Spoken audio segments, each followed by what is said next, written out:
Que s'est-il passé du côté de Marvel sur ce mois de février 2026? Bah écoutez, je vous propose qu'on le découvre ici. On va traiter de l'actualité autour de cet univers depuis le début du mois. Il y a beaucoup de choses à évoquer, mais il y a surtout beaucoup de rumeurs. Il y a très peu d'officiels, étant donné que la première news dont on peut parler, c'est qu'il n'y a pas eu de Marvel au Super Bowl, qui a lieu, je vous le rappelle, chaque année aux États-Unis. Donc forcément, pas trop de choses à se mettre sous la dent d'un point de vue officiel. Par contre, niveau rumeurs, croyez-moi, on en a un petit festival. Et vous savez quoi, je vous propose de commencer par l'univers de Spider-Man et on va commencer par les deux premières news, les deux seules news officielles de cette vidéo. Ça concerne l'univers de Spider-Man en animation, c'est-à-dire Sony Pictures Animation. Deux infos importantes à retenir. La première, c'est que les projets autour de Spider-Gwen et Spider-Punk, deux personnages qu'on a découverts dans les films en animation du côté de Spider-Man, ont bien leurs projets qui sont en cours de développement du côté de l'animation. La deuxième news, ça concerne Venom, c'est tout récent.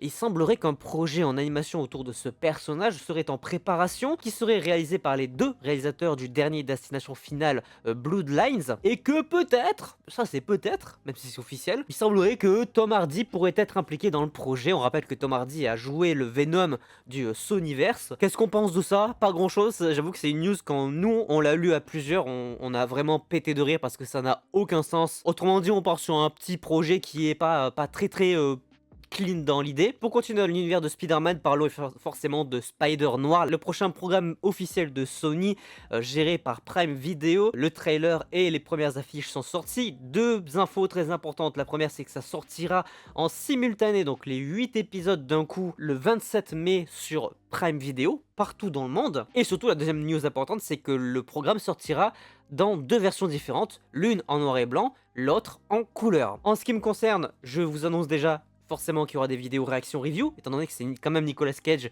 qui va camper le rôle et que ça reste du programme Spider-Man et que je suis très fan de Spider-Man. Mais je vous le dis, vous devrez faire avec. Je ferai les vidéos réaction en noir et blanc parce que le programme a été voulu et pensé comme cela, et je préfère de très loin un programme qui est de base pensé en noir et blanc plutôt que de le regarder en couleur parce que ça devrait toucher plus de public. C'est pas dans mon intérêt. Donc rendez-vous fin mai pour le découvrir de mon côté en noir et blanc, et en VO évidemment. On en finit avec l'univers de Sony de Spider-Man avant de passer sur le MCU. Parlons de Spider-Man Brand New Day, le prochain film du MCU qui sort au cinéma, qui sortira donc fin juillet 2026. Trois rumeurs autour de ce programme. La première, c'est que Tramel Tillman devrait interpréter le personnage de William Metzger, un personnage qui serait donc à la tête du Damage Control. Ça veut dire que le Damage Control qu'on a récemment vu dans Wonder Man devrait revenir dans le film Spider-Man Brand New Day. Et a priori, l'acteur aurait même signé un contrat de plusieurs films qui pourraient mener, d'après les rumeurs, au reboot du MCU, c'est-à-dire avec les films X-Men. Autre rumeur, ça concernerait le personnage de Hulk qui semblerait aurait une apparence similaire à celle qu'il a eue dans Avengers Age of Ultron, le fameux moment où il a été manipulé par Wanda, les pouvoirs de Wanda Maximoff. Ça serait donc un Hulk considéré comme sauvage. Mais encore une fois, ça reste évidemment une rumeur. Et enfin, pour terminer avec Spider-Man, parlons de J.K. Simmons qui devrait normalement reprendre son rôle de D. Jonah Jameson dans le prochain film Spider-Man. Il en serait apparemment de même pour Angourie qui, souvenez-vous, jouait Betty Brunt dans les premiers films Spider-Man. Je crois qu'elle a joué le rôle dans les 3 premiers. Elle devrait reprendre son rôle dans ce 4e opus. Allez, toujours en animation, mais cette fois-ci du côté de Marvel Studios, parlons un petit peu de Eyes of Wakanda. Souvenez-vous, c'est cette petite série d'animation de 4 épisodes qui parlait un petit peu du passif, de l'histoire du Wakanda. Encore une fois, il s'agit d'une rumeur, mais Marvel aimerait travailler sur un projet autour des 10 anneaux, cette fois-ci encore une fois en animation, en quelques épisodes, qui explorerait donc cet univers dans le passé, donc savoir peut-être comment les 10 anneaux sont arrivés sur Terre, etc. Du côté de Daredevil, de l'univers de Daredevil de façon générale, la première rumeur, ce serait que Finn Jones, qui interprétait le rôle de Iron Fist dans la série Iron Fist Defenders de Netflix, devrait, a priori, finalement bien reprendre son rôle de Iron Fist dans le MCU, avec cette fois-ci comme quête, un petit peu comme Hawkeye, de trouver son successeur, donc avoir un rôle qui pourrait reprendre celui de Iron Fist. Et la deuxième rumeur qui rejoint un petit peu la première, ça serait la naissance d'un Devil's Reign, un crossover en live action de l'univers de Daredevil, avec comme idée d'avoir de nombreux héros de la ville, donc c'est-à-dire Daredevil, Jessica Jones, Luke Cage, Iron Fist, etc., contre le Caïd, Kingpin, donc dans un crossover, comme je viens de le dire, intitulé Devil's Reign, en référence évidemment aux comics du même nom. Ça serait un film qui clôturerait un petit peu l'intrigue autour de ces différents personnages. Encore une fois ici, ça reste des rumeurs, donc à prendre avec des pincettes. Toujours côté série, toute petite rumeur autour de Wonder Man. Il semblerait que pour l'instant les chiffres seraient plutôt bons de ce qu'on nous communique pas vraiment du côté de Disney+, mais Marvel envisagerait peut-être une saison 2 au personnage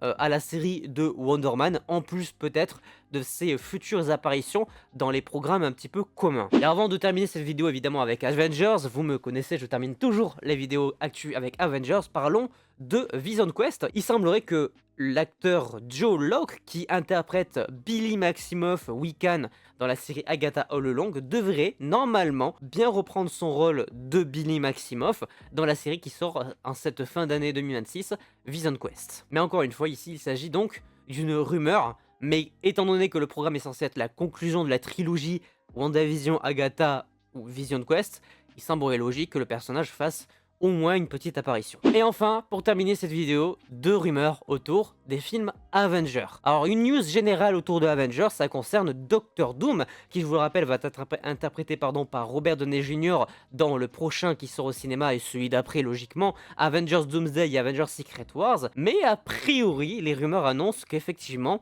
quelqu'un d'autre, un autre acteur, devrait reprendre le rôle de Doctor Doom pour peut-être avoir un futur un peu plus conséquent sur la suite des événements, puisqu'on sait que Robert Downey Jr. ne l'interprétera logiquement que pour 2 films au maximum, c'est-à-dire Doomsday et Secret Wars. Et la dernière rumeur concerne justement l'un des 2 films Avengers, en l'occurrence Avengers Secret Wars. La rumeur qui tourne en ce moment, ce serait que le film serait divisé en 2 parties.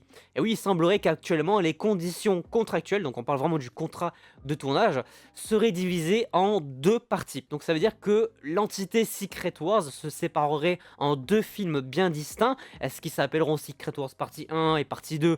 Ça reste évidemment à définir. Mais a priori, il y a de fortes chances, d'après les dernières rumeurs, que le film sorte en 2 fois. Étant donné qu'on va quand même traiter du Battle World et qu'on sait qu'ils vont beaucoup s'inspirer du comics Secret Wars de la fin des temps que je vous conseille fortement, 2 films je pense que c'est plus qu'utile au vu de l'ampleur que va être le Battle World et de ce que va être surtout le reboot du MCU pour pouvoir poser un nouveau contexte, un nouveau monde après tout ça. Est-ce que ça sera le cas? C'est une bonne question, mais en tout cas la rumeur dit qu'on aurait 2 films au lieu d'un seul. Après tout ça évidemment, je vous le répète, c'est à prendre avec des rumeurs. Aujourd'hui il y en avait énormément des rumeurs, il y avait même pratiquement que ça, en dehors des petites news autour de Spider-Man. Assez rare d'avoir autant de rumeurs et très peu d'officiels, mais en tout cas je vous ai partagé tout ce qui s'est dit autour de l'univers Marvel ces 20-25 derniers jours. J'espère que cette vidéo actu vous aura plu, n'hésitez pas à laisser un petit pouce bleu si c'est le cas, à vous abonner, à activer la cloche pour ne pas manquer les prochaines vidéos, et sur ce évidemment, portez-vous bien, c'était votre Captain, à la prochaine.